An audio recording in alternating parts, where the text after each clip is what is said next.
வணக்கம்.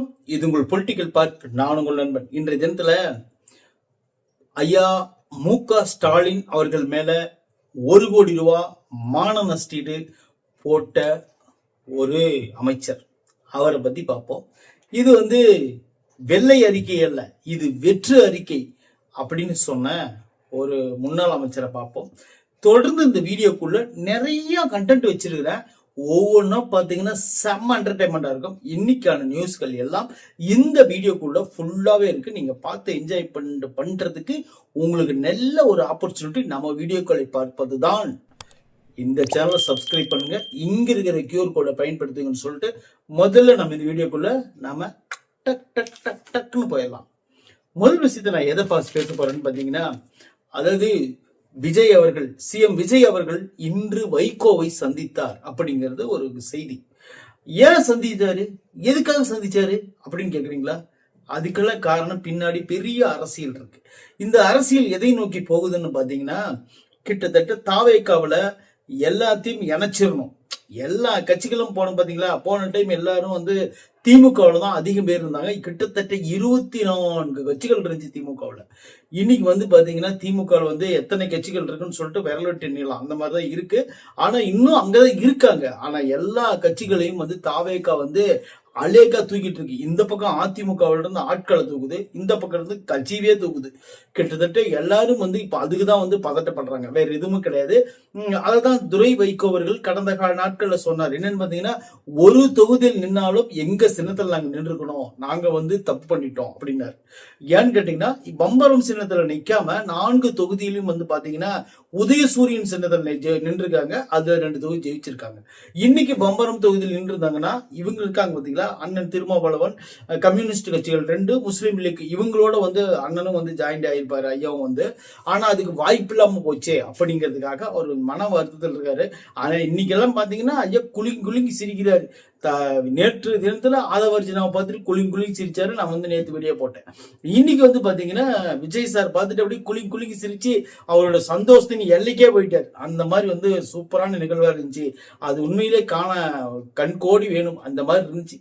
உண்மையிலே ஐயா சந்தோஷமா இருக்கட்டும். ஏன்னா அரசியலை தாண்டி நான் பேசிட்டு இருக்கிறேன். சரி, ஓகே. அடுத்து 2வது விஷயத்தை நம்ம எதை பார்க்க போறோம்னு பாத்தீங்கன்னா, பிம்பத்திற்கு வாக்களித்து விட்டார்கள். ஒரு பிம்பம், அந்த பிம்பத்துக்கு, பொய்யான ஒரு பிம்பத்துக்கு வாக்களிச்சிட்டாங்க.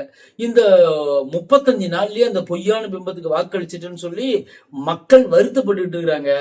இன்னும் 4.5 வருஷம் இருக்குல்ல, அந்த 4.5 வருஷத்துல கண்டிப்பா அனுபவிப்பாங்க அப்படின்னு சொல்லிருக்கிறது யாருன்னு பாத்தீங்கன்னா, ஆரம்பத்திலே வாசப்படி திறந்து வச்சுட்டு கமான் கமான் கமான்னாங்க. இப்பெல்லாம் நான் சேர்ந்தா எதிர்கட்சியில கூட சேருவான், எதிர்கட்சியில கூட சேருவேன், ஆனா உங்களோட சேர மாட்டேன் அப்படின்னு சொல்லிட்டு நேரா என்ன பண்ணாருன்னு பாத்தீங்கன்னா, தன்னுடைய பிரதான எதிர்கட்சியா இருந்த திமுகவோட போய் இணக்கமா சேர்ந்து இன்னைக்கு போடிநாய்க்குன்னூர்ல எம்எல்ஏவா இருக்கிற ஐயா ஓபிஎஸ் அவர்கள் தான் இந்த சமாச்சாரத்தை சொல்லியிருக்காரு. என்னன்னு பாத்தீங்கன்னா, விஜய் அவர்கள் ஒரு பொய்யான பிம்பம், தமிழ்நாட்டு மக்கள் ஏமாந்து போய் அந்த பொய்யான பிம்பத்துக்கு வாக்களிச்சிட்டாங்க. அப்போ வாக்களிச்சவங்க இன்னைக்கு புலம்பி தீக்கிறாங்க. இன்னும் 4.5 வருஷம் நீங்க அனுபவிச்சுதான் அவனுக்கு வேற வழி இல்லை. ஆனா 4.5 வருஷம் கழிச்சு மீண்டும் திமுக ஆட்சிக்கு வரும்போது தான் உங்களுக்கு தெரியும் எவ்வளவு ஒரு பொன்னான ஆட்சியை நம்ம இழந்துட்டு 5 வருஷம் கஷ்டப்பட்டோம்னு அப்படின்னு சொல்லிட்டு எல்லாம் கொஞ்சம் எக்ஸ்ட்ரா போட்டு பிட்டெல்லாம் சொல்லி இருக்காரு. ஆனா அதுக்கு முன்னாடி இவரோட மனசுல, ஆள் மனசுல ஒரு உண்மை இருக்கு. அந்த உண்மை என்னன்னு பாத்தீங்கன்னா, நான் அப்பவே கூப்பிட்டாங்க, கம்முன்னு போயிருக்கலாம். சரி, ஓகே. இப்ப ஒன்னும் கெட்டு போகல.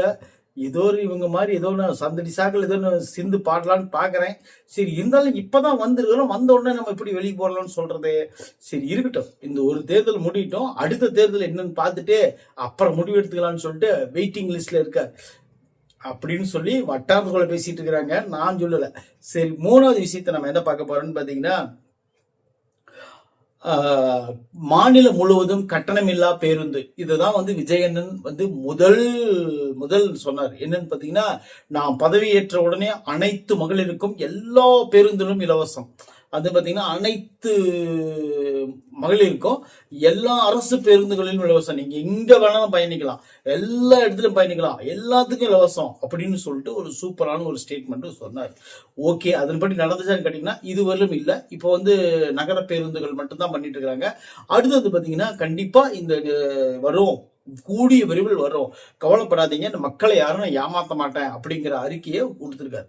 சரி, ஓகே. அடுத்தது பார்த்தீங்கன்னா 4வது விஷயத்தை நம்ம எதை பார்க்க போறோம்னு பார்த்தீங்கன்னா ஒரு நாளைக்கு 184 கோடி ரூபாய் வட்டி மட்டும் செலுத்துறோம்.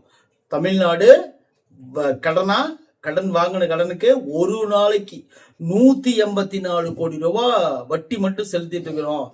மொத்த கடன் 13 லட்சம் கோடியை தாண்டி போயிட்டுருச்சு. எப்படியே தாண்டி போயிடுச்சு. இப்பெல்லாம் 10 லட்சம் கோடி, 9 லட்சம் கோடி, 8 லட்சம் கோடி, 10 லட்சம் கோடினாங்களே, அதுல சும்மா புருடா 13 லட்சத்தை தாண்டிட்டு இருக்குன்னு சொல்லிட்டு அறிக்கையில சொல்லிக்கிறாங்கப்பா. நம்ம சொல்ல இப்ப 184 கோடி ரூபாய் டெய்லி வந்து அங்க கட்டணும். அப்ப சாராயத்தை விற்கத்தானே வேணும், என்ன பண்றது? இப்ப சாராயத்துக்கு அப்புறம் 10 ரூபா வச்சாவது வித்துதானே ஆகணும். சரி, ஓகே. இந்த கவர்மெண்ட் எப்படி கொண்டு போறாங்க நம்ம இனிமேல் தானே பார்த்து ஒவ்வொன்றும் சொல்ல போறோம். அடுத்தது பார்த்தீங்கன்னா முக்கியமான விஷயம், 5வது விஷயத்தை நம்ம பேசிடலாம். அது என்னன்னு பார்த்தீங்கன்னா தாவேக ஆட்சியில பார்த்தீங்கன்னா 20 கோடி லட்சம் அதிகமாகும். எதுக்கு தெரியுமா? 20 கோடி. இப்ப 13 லட்சம் இருந்துச்சு பாத்தீங்களா? 13 லட்சம் கோடி. இது வந்து இன்னும் 20 கோடி எச்சாவதுக்கு வாய்ப்பு இருக்கு. யாரு சொல்லிங்கன்னு பாத்தீங்கன்னா போன ஆட்சியில தங்கம் தென்னரசு நிதியமைச்சர், அதாவது திமுக ஆட்சியில தங்கம் தென்னரசு நிதியமைச்சர் வந்து சொல்லியிருக்காரு, தாவேக ஆட்சி இப்படியே தொடர்ந்துட்டே இருக்கட்டும்பா, கண்டிப்பா பாரு இன்னும் 20 லட்சம் கோடி அதிகமாகுது மட்டும் பாரு, நீங்க எங்க இருந்து முதலீடுகளை எடுப்பீங்க அப்படின்னு கேட்டுக்கிறாங்க. குறைஞ்சபட்சம் பாத்தீங்கன்னாலும் இன்னைக்கு ஒரு சூப்பரான நியூஸ் வந்திருக்கு. அது என்னன்னு பாத்தீங்கன்னா கீர்த்தனா அவர்கள் வந்து அதாவது 38,000 கோடி ரூபாய்க்கு வந்து ஒரு கப்பல் கட்டும் துறைமுகத்தை வந்து தூத்துக்குடியில நிறுவ போறாங்க அப்படிங்கிற ஒரு முதலீடை ஈர்த்துட்டு வந்திருக்காங்க. அந்த இது வந்து வந்துச்சுன்னா 15,000 பேருக்கு கிட்டத்தட்ட நம்ம தமிழர்களுக்கு அங்க வேலை கிடைக்கும், நம்ம முதலீடு இன்னும் கொஞ்சம் பெருகிறதுக்கு வாய்ப்பு இருக்கு அப்படின்னு சொல்லி ஒரு செய்தி வந்திருக்கு. அப்படிங்கிறது நான் குறிப்பிடத்தக்கதுன்னு சொல்லிட்டு சொல்லிடுறேன். ஏன்னா இதை நான் அந்த செய்தி சொல்லும்போது இந்த செய்தி சொன்னாதான் உங்களுக்கு கரெக்டா புரியும் அப்படிங்கிறதுக்காக நான் சொல்றேன். அடுத்தது பாத்தீங்கன்னா அதிமுகவை கைப்பற்ற தாவேகா முயற்சி. யாருக்குமே தெரியாத ஒரு சம்பவத்தை பாருங்களேன், தங்கம் தென்னரசு அண்ணன் கண்டுபிடிச்சிருக்காரு. இப்ப இந்த ரமணா படத்துல ஒரு டைலாக் வரும், என்னன்னு பாத்தீங்கன்னா எல்லாருமே லஞ்சம் வாங்குறாங்கன்னா அந்த ஆபீஸ்ல லஞ்சம் வாங்காத ஒருத்தர் இருப்பான், அவன் தான் எல்லாத்தையும் காட்டி கொடுக்குறவன் அப்படின்னு சொல்லிட்டு ஒரு போலீஸ் சொல்லுவார். அதுக்கு யூகி சேது பின்னாடி இருந்து ஒரு வாய்ஸ் கொடுப்பாரு, என்ன தெரியுமா? அட பாவீங்களா, இதையே இப்பதான் கண்டுபிடிக்கிறீங்களா அப்படின்னு சொல்லிட்டு சொல்லுவாரு. அந்த டைலாக் எங்க பொருந்தோ இல்லையோ நிறைய இடத்துக்கு அந்த டைலாக் பொருந்தோம், இங்கேயும் கூட பொருந்ததுன்னு நினைக்கிறேன். புரிஞ்சவும் பெஸ்ட் தான். அடுத்த முக்கியமான விஷயத்த என்ன பார்க்க பாத்தீங்கன்னா அதையும் சொன்னது யாருன்னு பாத்தீங்கன்னா தங்கம் தென்னரசு அவர்கள் தான் சொல்லியிருக்காங்க அப்படிங்கிறது குறிப்பிடத்தக்கது. அடுத்து பாத்தீங்கன்னா இது வெள்ளை அறிக்கை அல்ல, இது வந்து வெற்று அறிக்கை. இது வந்து வெள்ளை அறிக்கைலாம் இல்லப்பா, இது சும்மா வெற்று அறிக்கை, மக்களை ஏமாத்துறது கண்துடைப்புக்காக ஒரு அறிக்கை விட்டுருக்காங்க, அதை போய் எடுத்துட்டு ஆளாளுக்கு பேசிட்டு தெரியுறீங்க அப்படியெல்லாம் கிடையாது. அது சும்மா ஒரு உல்டா அப்படிங்கிற மாதிரி வந்து அண்ணன் தான் பேசியிருக்காரு, தங்கம் தென்னரசு ஐயா தான் பேசியிருக்காரு, அவர் முன்னாள் நிதி அமைச்சர் திமுகவில். சரி, நம்ம அடுத்து இதை பார்க்க போறோம்னு பாத்தீங்கன்னா முக்கியமான விஷயத்தான் பார்க்க போறோம். என்னன்னு பாத்தீங்கன்னா என் சிரிப்பை மீட்டு தந்தவர் ஐயா ஸ்டாலின். யார் பேசியிருக்காங்க தெரியுமா? பிம்பத்துக்கு ஓட்டு அளிச்சிட்டேன்னு சொன்னார்ல, அவர் தான் பேசியிருக்காரு, ஓபிஎஸ் அவர்கள் தான் பேசியிருக்காரு. என்னன்னு பேசியிருக்க பார்த்தீங்களா? என் சிரிப்பை மீட்டு தந்தவரே ஐயா தான். ஏன்னு கேட்டீங்கன்னா அதிமுக இருந்து ஆரம்பத்துல அவர் ஐயா வெளியே சொல்லிட்டாங்க. அதுக்கப்புறம் என்ன பண்ணான்னு பாத்தீங்கன்னா அதிமுக உரிமை மீட்பு குழுன்னு ஒண்ணு ஆரம்பிச்சாரு. உரிமை மீட்பு குழுன்னு ஆரம்பிச்சு அது எப்படியோ கட்சியா மாத்திரலாம் அப்படின்னு சொல்லிட்டு அவர் ஆரம்பிச்சாரு.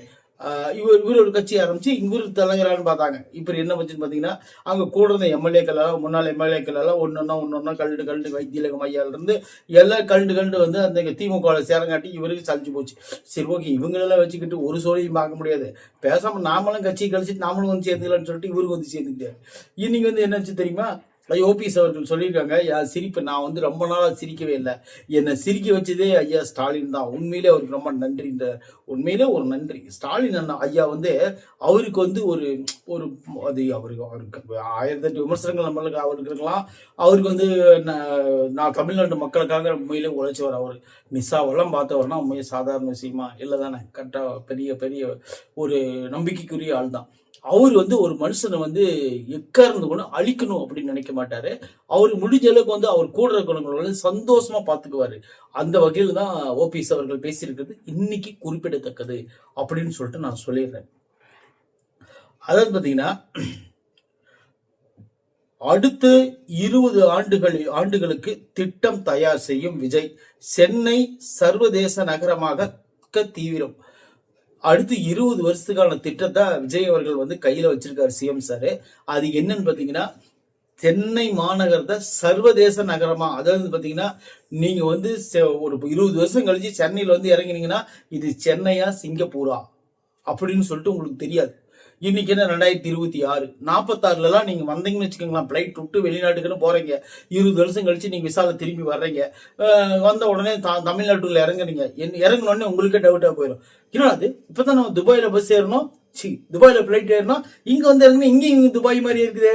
ஒருவேளை துபாயில சுத்திட்டு வந்து இங்கே துபாயில இறக்கி விட்டாங்களா, ஒரு சிங்கப்பூர்ல சுத்திட்டு வந்து சிங்கப்பூர்ல இறக்கி விட்டாங்களா, மலேசியாவில் சுத்திட்டு வந்து மலேசியாவில் இறக்கி விட்டாங்களா அப்படின்னு நினைப்பீங்க. இப்ப இருக்கிறது சென்னை ஆண்டா அப்பெல்லாம் இருக்காது. நீங்க வந்து இப்ப வந்து நீங்க எப்படி நினைக்கிறீங்க தெரியுமா, நீங்க வந்து சென்னை வந்து ஏதோ ஒரு ஊரு, சும்மா 4 கட்டடம் தெரியும், அந்த இடத்துல மீனம்பாக்கத்துல ஒரு ஏர்போர்ட் இருக்கு அப்படின்லாம் நீங்க நினைச்சுக்கிட்டு இருக்கிறீங்க. ஆனா 20 வருஷம் 2046 போது நீங்க வந்து இறங்குனீங்கன்னா இன்னொரு சிங்கப்பூராகவோ இல்ல மலேசியாவாகவோ அதை தாண்டியோ நவீனமயமாக்கப்படும் அப்படின்னு சொல்லிட்டு விஜயண்ணன்கிட்ட ஒரு திட்டம் இருக்கு. ஏன்னு தெரியுமா, கண்டிப்பா இது நடக்கும் அப்படின்னு சொல்லிட்டு விஜயண்ணன் சொல்லியிருக்காரு. நடந்தா சந்தோஷம் தானே. சர்வதேச ஒரு மாநகரமா ஒரு சென்னை இருந்தா நம்மளுக்கு ரொம்ப சந்தோஷம் தானே. தமிழ்நாட்டையே மாத்துங்க, தமிழ்நாட்டுல மாத்துங்க, ஏன் மாத்த முடியாதா? நினைச்சா எல்லாமே மாத்தலாம். இங்க உலகத்துல மாறக்கூடாதது எதுவுமே கிடையாது. மாற்றம் அப்படிங்கிற வார்த்தை தவிர எல்லாமே மாறிடும். சரி, ஓகே. அடுத்தது வந்து முக்கியமான விஷயம் என்ன பாத்தீங்கன்னா, அதிமுக வழக்கு இடைத்தேர்தல் தடை இல்லாமல் செயல்படும். அதாவது அதிமுக தடை போட்டாங்க. எதுக்குன்னு பாத்தீங்கன்னா, 4 பேரை வந்து வெளியேறிட்டாங்க. விஜய் அண்ணனோட, விஜய் பாஸ்கரனோட 5 பேர் ஆச்சுன்னு வச்சுக்கோங்க.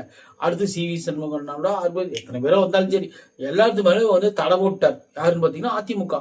என்ன தடை போட்டிருக்காங்க பாத்தீங்கன்னா, எங்க கட்சியில இருந்து என்ன அவங்களை முழுசா வெளியே அனுப்பல, அவங்களா ராஜினாமா பண்ணிட்டு போனா நீங்க இடைத்தேர்தலில் வந்து வச்சிருவீங்களா அப்படின்னு சொல்லி கேட்டதுக்கு நீதிமன்றம் சொல்லிடுச்சு. என்னன்னு பாத்தீங்களா, அது எங்களுக்கு தெரியாதப்பா, அவங்க நீங்க உழைக்கிறீங்களா இல்லையோ, அவங்க ராஜினாமா பண்ணிட்டு வந்துட்டாங்கல்ல, அந்த தொகுதிக்கு நாங்க இடைத்தேர்தல் இருப்போம், அது உங்க பிரச்சனை, நீங்க பேசி தீர்த்துக்காங்கன்ட்டாங்க. இப்ப என்னன்னு பாத்தீங்கன்னா, இடைத்தேர்தல் டெஃபினட்டா வைக்கணும்னு சொல்லிட்டு தேர்தல் ஆணையம் வந்து ஒரு முடிவு எடுத்துருச்சு அப்படின்னு சொல்லிட்டு அது வந்து உயர் நீதிமன்றம் வந்து உத்தரவோட சொல்லிருச்சு அப்படிங்கிறத நான் பார்க்கணும். ஏன்னு கேட்டீங்கன்னா, இப்ப இதுவும் அதுவும் கலந்துதான் வந்து வேலை செஞ்சிட்டு இருக்கு. சரி, ஓகே, பார்க்கலாம். அடுத்து வந்து பாத்தீங்கன்னா, இப்போ 18 லட்சம் பேர் 50 லட்சம் ஆனா கண்டிப்பா கட்சியாக மாறும். யார் சொல்றாங்கன்னு பாத்தீங்களா, அதாவதுங்கண்ணா, நான் ஜெர்சி மாடு வளர்க்குறேங்கண்ணா, இதனுடைய 15 லிட்டர் பாலுங்கண்ணா, இந்த இடத்துல பாத்தீங்கன்னா ஒரு பண்ணை வைக்கணுங்கண்ணா, இந்த சாணம் எனக்கு பத்தலைங்கண்ணா, வெளியில இருந்து வாங்கிட்டு வந்துதான் இந்த சாணத்தெல்லாம் போட்டு நான் ரெடி பண்ணுங்கண்ணா. அண்ணாமலை அண்ணன் அவர்கள் வந்து இன்னைக்கு தோட்டத்தை சுத்தி காட்டினாரு. அந்த வீடியோல எல்லாம் பார்த்துருப்பீங்க. நானும் பார்த்தேன். மிக மிக சந்தோஷம். ஒரு விவசாயியா மாறுறதுக்கு அவருக்கு என்னென்ன பண்ணணுமோ எல்லாம் பண்ணிட்டு இருக்காரு. உண்மையிலே அது சந்தோஷமான விஷயம். ஒவ்வொரு அரசியல்வாதியும் ஒரு விவசாயியா மாறணும் அப்படின்னு சொல்லிதான் நம்மளும் நினைக்கிறோம்.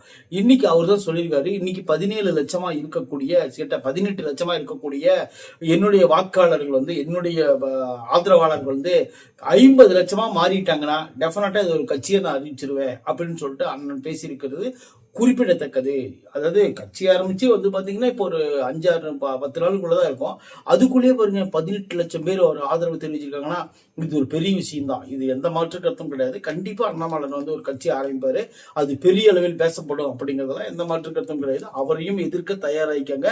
ஏன்னா அவருக்குள்ளேயும் ஒரு பெரிய விருட்சகம் ஒளிஞ்சிருக்கு அப்படின்னு சொல்லிட்டு நான் இன்னைக்கே சொல்றேன். அந்த விதை சாதா விதைகள்ல பெரிய விருட்சமா மாறி பெரிய ஆலமரமாகி ஒரு பயங்கரமான ஒரு விஸ்வரூபம் எடுக்க போகும் அப்படிங்கிறது எந்த மாற்று கருத்தும் கிடையாதுன்னு சொல்லிட்டு அடுத்த நிகழ்ச்சி போயிடும். ரஜினி சார் எந்த கட்சியிலும் இணைய மாட்டார் சொன்னது யார் தெரியுமா? நேத்து தான் போய் சந்திச்சுட்டு வந்தார். ரஜினி சார். என்னன்னு பார்த்தீங்கன்னா, என்னங்க ஏதோ கட்சி ஆரம்பிக்கலான்னு ஐடியா இருக்குதா அப்படின்னு சொல்றாரு. ஐயோ கட்சியா, நம்மளுக்கு அதெல்லாம் வேண்டாம், நான் கட்சி ஆரம்பிக்கிற ஐடியாவே கிடையாது அப்படின்னு சொல்லிட்டார். ஏன் என்ன இப்படி சொல்றீங்க? அம்மா வேற மக்கள் மேடை பண்ணலான்னு தான் பார்த்தேன், மக்கள் மேடையில் நம்மளுக்கு செட் ஆகல, அதனால நான் அது தனியாக இருக்கிறேன், என்னை தனியாக விடுங்க அப்படின்னு சொல்றாரு. என்னன்னு பார்த்தா நயினார் நாராயணன் போய் சந்திச்சுட்டு வந்திருக்காரு. தலைவர் வந்து இந்த மாதிரி பதில் சொல்லியிருக்காரு. அதாவது கட்சி ஆரம்பிச்சாலும் தலைவருக்கு கெத்து தான், கட்சி ஆரம்பிக்கலாலும் தலைவருக்கு கெத்து தான். ஏன்னு கேட்டீங்கன்னா, கட்சி ஆரம்பிச்சா தொண்டர்கள்ட்ட இருந்து கெத்து, கட்சி ஆரம்பிக்கலைன்னா தொண்டர்கள்ட்ட இருந்து வாழ்த்து. ஏன்னு கேட்டீங்கன்னா, வாழ்த்துன்னு ஏன் சொல்றேன்னு பார்த்தீங்கன்னா, ஒரு தலைவர் வந்து எப்படி இருக்கணும் அப்படிங்கிறதுக்கு எடுத்துக்காட்டு சூப்பர் ஸ்டார் ரஜினிகாந்த் அவர்கள். அவர் எந்த முடிவு எடுத்தாலும் கரெக்டாக தான் எடுப்பாரு அப்படின்னு சொல்லி நான் முடிவு எடுத்துட்டேன். 96 எடுத்துருக்கலாம், 2026 எடுத்து என்ன பண்ணுவாரு தெரியல அப்படின்னு சொல்லிட்டு மக்கள் எல்லாம் பேசிட்டு இருக்கிறாங்க.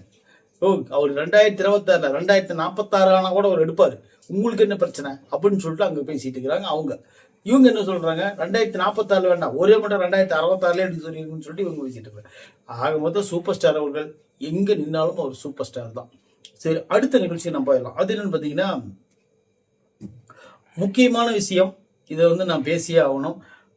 நாளை சட்டசபை தொடக்கம், அதுக்கான முன்னேற்பாடுகள் மிக தீவிரமாக நடந்து கொண்டிருக்கிறது. அந்த சட்டசபை நாளைக்கு எப்படி நடக்க போகுது அப்படிங்கிறது ஒரு பெரிய சம்பவமா காத்திருக்கு. அதெல்லாம் பார்க்கறதுக்கு நீங்க தயாராயிருங்கன்னு சொல்லிட்டு நம்ம அந்த வீடியோவோட பார்க்குறோம். அடுத்து வந்து பார்த்தீங்கன்னா, 6 தொகுதியில் இடைத்தேர்தல், விஜயபாஸ்கர் காலியாகும் விராலிமலை தொகுதி. விராலிமலையிலிருந்து விஜயபாஸ்கர் அவர்கள் வெளிவந்துட்டாங்க.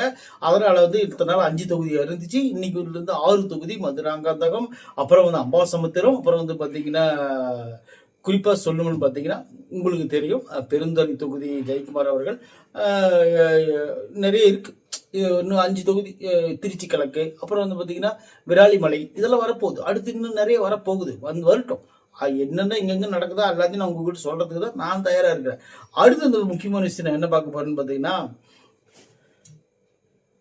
பாஜக என்னை திரும்ப அழைக்கவில்லை, அண்ணாமலை சொல்லியிருக்காரு. ஏன் தெரியுமா? பாஜக உங்களை திரும்ப கூப்பிட்டாங்களான்னு கேட்டுருக்காங்க. பாஜக நான் திரும்ப ஏங்க நீங்க தான் ராஜினாமா பண்ணிட்டு வந்துட்டீங்க, அவங்க ஏங்க உங்களை திருப்பி கூப்பிடுறாங்க அப்படின்னு சொல்லி கேள்வி கேட்கிற ஆளுக்கு அது வேண்டாம். இல்ல அதையும் பதில் சொல்லிக்காரு பாருங்க. ஏங்க நான் தான் ராஜினாமா பண்ணிட்டு வந்துட்டேன், அவங்க எதுக்கு என்ன திரும்பி கூப்பிடுறாங்க அப்படின்னு சொல்லி இவராவது சொல்லி வேணாம், என்னை இன்னும் திரும்பி கூப்பிடலையா அப்படிங்கிறாரு. ஓகே, ஒருவேளை கூப்பிட்டா போயிடுவாரோ, அப்ப கூப்பிட்டா போவேன், அப்ப கூப்பிடலாம் போக மாட்டேன், இப்ப கூப்பிட்டா போவேன், கூப்பிட போக மாட்டேன், இப்ப கூப்பிட்டா போவேன் அப்படின்னு சொல்லி சிம்பிள் டைலாக் தான் நம்மளுக்கு ஞாபகம் வருது. வேற என்ன பண்றது, எதை சொன்னாலும் நம்மளுக்கு ஏதோ ஒரு டைலாக் ஞாபகம் வந்துருது. அடுத்த முக்கியமான விஷயம் பற்றி நான் சொல்ல போறேன். என்னன்னு பார்த்தீங்கன்னா, அந்த வகையில் இந்த முதலமைச்சர் அவர் மேல வரக்கூடிய அந்த செய்திகளை அவர் அடிக்கடிக்கு எடுத்து படிக்கணும், படிச்சாதான் இங்க தமிழ்நாட்டுக்குள்ள என்ன நடக்குது அப்படின்னு சொல்லிட்டு முதலமைச்சருக்கு தெரியும். இதை முதலமைச்சர் எடுத்து டெய்லியும் செய்திகள் வாசிக்கிறது போல நடக்கிற சம்பவங்கள் அப்பப்போ ஆராய்ச்சி பார்க்கணும் அப்படின்னு சொல்லிட்டு ஐயா ஸ்டாலின் அவர்கள் வந்து இன்னைக்கு ஒரு கல்யாண வீட்டில் பேசியிருக்காரு. உண்மையிலேயே ஐயா அவர்கள் பேசுனது மிக சிறப்பான செய்தியா இருந்துச்சு. நான் சும்மா பேசினேன், மன்னிச்சிருங்க தப்பா இருந்தா. ஆனா ஐயா அவர்கள் பேசுனது மிகப்பெரிய ஒரு சம்பவமா இன்னைக்கு ஓடிட்டு இருக்கு. உண்மையிலேயே முதலமைச்சர் விஜய் சார் வந்து என்னென்ன நடக்குது நாட்டில் அப்படிங்கிறதெல்லாம் எடுத்து புரட்டி பார்க்கணும், சொல்றதையாவது கேட்கணும். அது கேட்கிறாரா இல்லையான்னு சொல்லிதான் ஐயா ஸ்டாலின் அவர்கள் வந்து ஒரு குற்றச்சாட்டு வைக்கிறார். இது கரெக்டான நியாயமான குற்றச்சாட்டுன்னு சொல்லிட்டு நம்ம அடுத்த வீடியோக்கு போயிடலாம். இப்பதான் கரெக்டான வீடியோ வந்து என்னன்னு பாத்தீங்கன்னா, ஐயா முதல்வர் ஸ்டாலின் மேல வந்து முன்னாள் முதல்வர் ஸ்டாலின் மேல வந்து ஒருத்தர் வந்து 1 கோடி ரூபாய்க்கு நஷ்டீடு கேட்டிருக்காரு. அது யாருன்னு ஆரம்பத்திலே சொன்னேன். அவர் யாருன்னு பாத்தீங்கன்னா ஆதவர்ஜினா கேட்டிருக்காரு. எதுக்கு ஆதவர்ஜினா, எதுக்கு ஐயா ஸ்டாலின் கிட்ட வந்து கேட்கணும்? அமைச்சர் ஆதவர்ஜினா வந்து ஒரு முக்கியமான விஷயத்த பேசியிருந்தார். எதுன்னு பாத்தீங்கன்னா, கடந்த காலங்கள்ல 826 கோடி ரூபாய் கிட்டத்தட்ட வந்து போதைப் பொருட்கள் பிடிக்கப்பட்டது. அந்த தலையா மூளையா செயல்பட்டது யாருன்னு பாத்தீங்கன்னா, ஜான் பிரிட்டோ அப்படிங்கிற ஒரு நபர். அந்த நபர் வந்து யாருன்னு தெரியுமா? ஆதவர்ஜினாவுடைய உறவினர், சொந்தக்காரங்க. இதனால ஆதவர்ஜினாவுக்கும் அந்த ஆளுக்கும் தொடர்பு இருக்குமோ அப்படின்னு சொல்லிட்டு எல்லாம் பேசிக்கிறாங்கன்னு சொல்லிட்டு பேசிட்டு இருந்தாங்க. திமுக சார்பாக நிறைய பேசிட்டு இருந்தாங்க, மற்றவர்களும் பேசிட்டு இருந்தாங்க. எல்லாரும் வீடியோக்களா எடுத்து போட்டு தள்ளிக்கிட்டு இருந்தாங்க. ஆனா இன்னைக்கு ஆதவர்ஜினா சார் என்ன பண்ணிருக்காருன்னு பாத்தீங்கன்னா, எனக்கு வந்து 1 கோடி ரூபாய் நஷ்டீடு கொடுக்கணும் அப்படின்னு சொல்லி கேட்டிருக்காரு ஸ்டாலின் அவர்களை. என்ன கேட்டிருக்காருன்னு பாத்தீங்கன்னா, ஜான் பிரிட்டோ யாருன்னு எனக்கு தெரியாது, ஆனா அவர் எங்க உறவினர்னு சொல்லி மக்களிடையே எனக்கு கெட்ட பேர் வாங்கி வைக்கிறீங்க. இது வந்து மக்கள் நம்பிட்டாங்கன்னா எனக்கு நம்பிட்டாங்க, என்னை வந்து தவறா பாக்குறாங்க, அதனால வந்து மான நஷ்டம் ஆகி போச்சு, எனக்கு 1 கோடி ரூபாய் நஷ்டீடு கொடுங்க அப்படின்னு சொல்ற மாதிரி கேட்டிருக்காரு. ஜான் பிரிட்டோ எனக்கு யாருன்னு தெரியாதியா, ஃபர்ஸ்ட் அது தெரியாதான் நான் வந்து ஆமா அப்படி இல்லைன்னு சொல்ல முடியும். நீங்க பாட்டுக்கு புளிப்பிட்டு போயிட்டீங்கன்னா மக்கள் அதை நம்புவாங்க, இதெல்லாம் தப்பு இல்லையா அப்படின்னு சொல்ற மாதிரி இவர் வந்து கோவப்பட்டு கொந்தளிச்சிருக்காரு. சரி ஓகே, எது என்னவோ கரெக்டான உண்மை என்னன்னு பார்த்துட்டு தான் நம்ம இல்லை வீடியோ போடணும் அப்படிங்கிறது நம்மளுக்கு கொஞ்சம் தெரியுது பார்த்தீங்களா. இதெல்லாம் வந்து ஒரு முன்னுதாரணமா நம்ம எடுத்துக்கிட்டு நம்ம வந்து உண்மையான நியூஸ் என்னவோ அப்பப்போ வர நியூஸ்களை அப்பப்போ நம்ம தெளிச்சுக்கிட்டு இருக்கிறோம். இதுல ஏதாவது ஒரு பிழை இருந்தா மன்னிக்கவும், இதுல ஏதோ பிழை இல்லைன்னா ஆதரிக்கவும். அவ்வளவுதாங்க. நன்றி, வணக்கங்க.